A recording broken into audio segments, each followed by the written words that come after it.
In the previous lesson, we were calculating area by counting the number of squares on a square grid.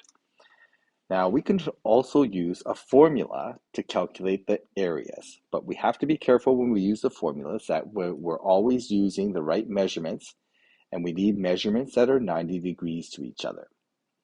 So when we talk about a rectangle, the measurements that we're going to need are we're going to need the length and the width, and we need to make sure that is 90 degrees.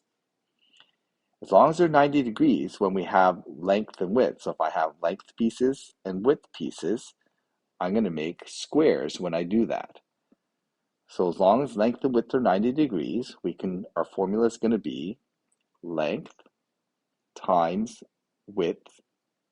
That's going to give us the area of a rectangle.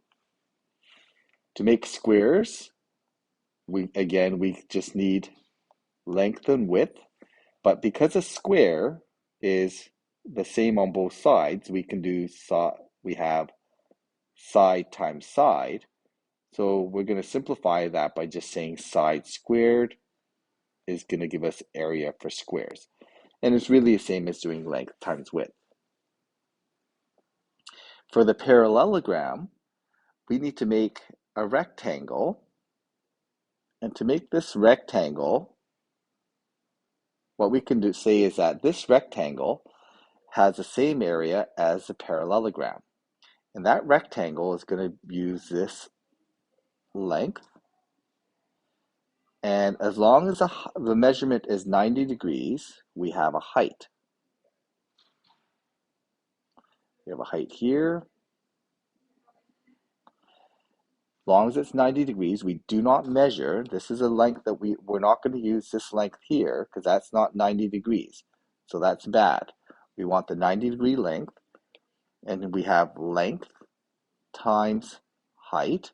We could also call that base. So sometimes we'll see that on a formula sheet as base.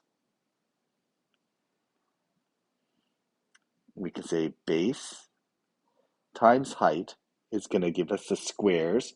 Essentially, it's going to give us the rectangle, which gives us the square areas. And again, it's really important that the two lines we use are going to be at 90 degrees to each other. So that red line won't work. For the area of a triangle, we want to recognize that the area of a triangle really is just exactly half of the rectangle. And if it's half the rectangle, what we can do is we can take the base, and again, it has to be a 90-degree height.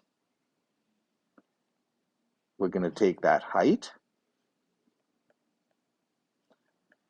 and we're going to divide it by 2. That's going to give us the area of a triangle. And the same thing for a right triangle. We're going to have the height. We're going to have a base. And again, as long as they're at 90 degrees, that's really important that our measurement is made at 90 degrees. Base times height, exactly half of it. Exactly half of it will give us the area of that triangle.